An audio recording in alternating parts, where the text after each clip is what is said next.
Jangan mengangkat Al-Bara sebagai panglima tentara kaum muslimin, karena dikhawatirkan dia akan mencelakakan bala tentaranya karena keberaniannya, kata Umar bin Khattab kepada kaum muslimin. Seorang laki-laki dengan rambut kusut, badan berdebu, berperawakan kurus, tulang tubuhnya berbalur daging tipis.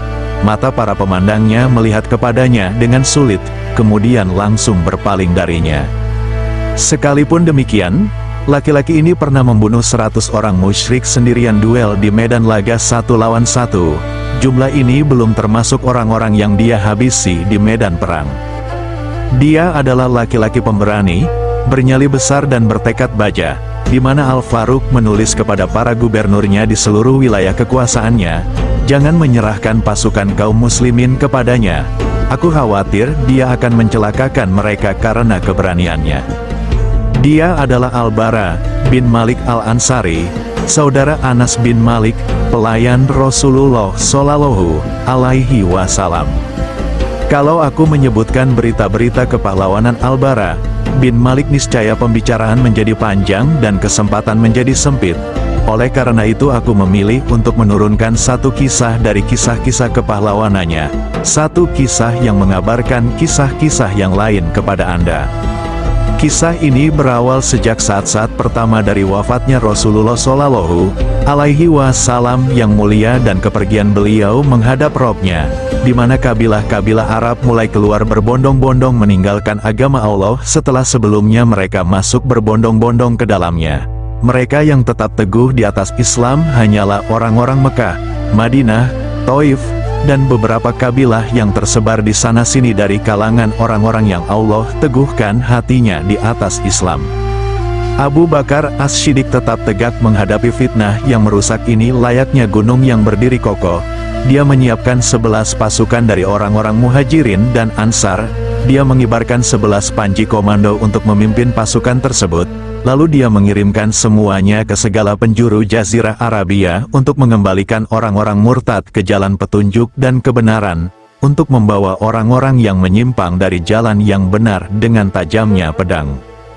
Orang-orang murtad yang paling besar kekuatannya, paling banyak anggotanya adalah Bani Hanifah, para pengikutnya Musailamah Al-Kadzab. Musailamah didukung oleh 40.000 orang dari kabilahnya dan para sekutunya. Mereka termasuk para petarung yang tangguh. Kebanyakan dari pengikutnya adalah orang-orang yang mengikutinya karena fanatisme kesukuan, bukan karena beriman atau percaya kepadanya. Sebagian dari mereka berkata, "Aku bersaksi bahwa Musailamah adalah pembual besar dan Muhammad adalah orang yang benar. Namun pembual dari kabilah Rabiah lebih kami cintai daripada orang yang jujur dari kabilah Mudar." Musailamah mengalahkan pasukan kaum muslimin yang keluar memerangi mereka dengan kepemimpinan Ikrimah bin Abu Jahal. Musailamah berhasil memukul mundur tentara Islam itu. Maka Abu Bakar As-Siddiq mengirim pasukan kedua dengan dipimpin oleh Khalid bin Al-Walid, yang beranggotakan para sahabat besar dari kalangan orang-orang Muhajirin dan Ansar. Di barisan depan pasukan ini adalah Al-Bara bin Malik Al-Ansari dan beberapa pahlawan pemberani kaum muslimin. Dua pasukan bertemu di bumi Yamamah di Najd. Perang belum berlangsung lama, tetapi sudah terlihat keunggulan pasukan Musailamah. Bumi yang diinjak oleh pasukan kaum muslimin mulai bergoncang.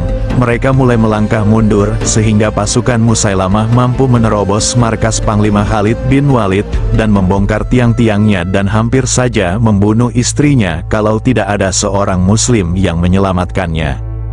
Pada saat itu kaum muslimin merasakan sebuah bahaya yang sangat besar. Mereka menyadari bahwa jika mereka kalah di depan Musailamah, niscaya Islam tidak akan pernah berdiri tegak setelah hari itu.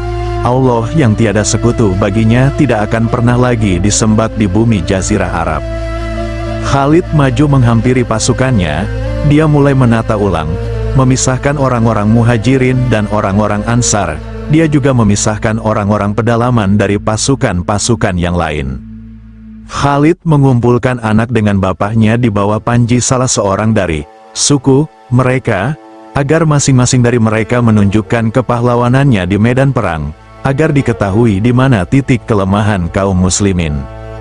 Genderang perang kembali ditabuh di antara kedua kubu, yang memakan korban besar. Kaum muslimin belum pernah mengenal perang sedahsyat itu dalam sejarah mereka sebelumnya. Pasukan Musailamah berperang dengan teguh di medan perang layaknya gunung yang tegak menjulang tinggi. Mereka tidak terpengaruh oleh banyaknya jumlah korban yang berjatuhan. Kaum muslimin memperlihatkan kepahlawanan mereka yang sangat mengagumkan. Seandainya ia disusun menjadi satu, niscaya akan menjadi sebuah kisah kepahlawanan yang tergolong sangat mencengangkan. Sabit bin Qais, pembawa panji orang-orang Ansar, mengambil kain kafannya, membuat galian di tanah sedalam setengah betis, lalu dia masuk ke dalam. Dia tetap berdiri teguh di tempatnya, berperang membela panji kaumnya sampai dia tersungkur sebagai seorang syahid. Zahid bin Khattab, saudara Umar bin Khattab, memanggil kaum muslimin, "Wahai pasukan Islam, gigitlah gigi geraham kalian, tebaslah musuh kalian dan majulah tanpa mengenal rasa takut. Wahai tentara Allah, demi Allah, aku tidak akan berbicara setelah kalimatku ini selama-lamanya sampai Musailamah dikalahkan atau aku mati untuk bertemu Allah. Lalu aku akan menyampaikan alasanku kepadanya." Kemudian dia maju berperang melawan musuh sampai dia gugur sebagai syahid. Salim, mantan hamba sahaya Abu Hujaifah, pembawa panji orang-orang muhajirin, kaumnya khawatir dia akan goyah sehingga tidak kuat memegang panji.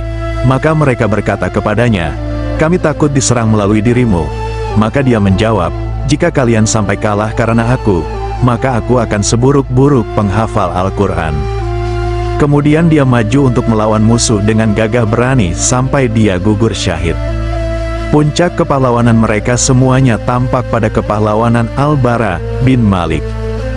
Khalid melihat bahwa peperangan semakin sengit dan mencapai puncaknya. Pada saat itu Khalid menoleh Al-Bara dan berkata, "Majulah wahai pemuda Ansar."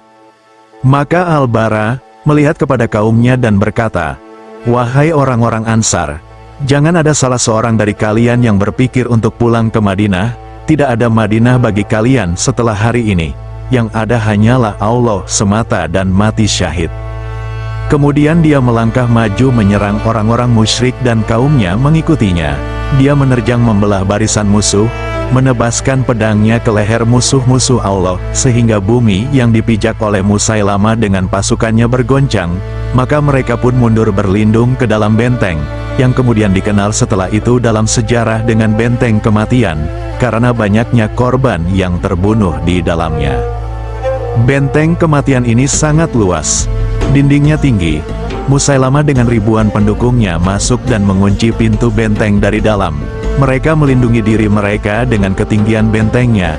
Selanjutnya mereka menghujani kaum muslimin dengan anak panah dari dalam benteng. Maka anak panah turun kepada kaum muslimin layaknya hujan yang turun dari langit. Pada saat itulah pahlawan kaum muslimin yang pemberani Al-Bara bin Malik melangkah ke depan. Dia berkata, "Wahai kaum muslimin, letakkan aku di sebuah tameng, angkatlah tameng itu di ujung tombak, kemudian lemparkan aku ke dalam benteng dekat pintu gerbangnya. Kalau aku tidak gugur, maka aku akan membuka gerbangnya untuk kalian." Dalam sekejap Al-Bara sudah duduk di sebuah tameng. Berbadan kurus dan kerempeng, puluhan tombak mengangkatnya dan melemparkannya ke dalam benteng kematian di antara ribuan tentara Musailamah. Maka Al-Bara turun di antara mereka layaknya sebuah halilintar.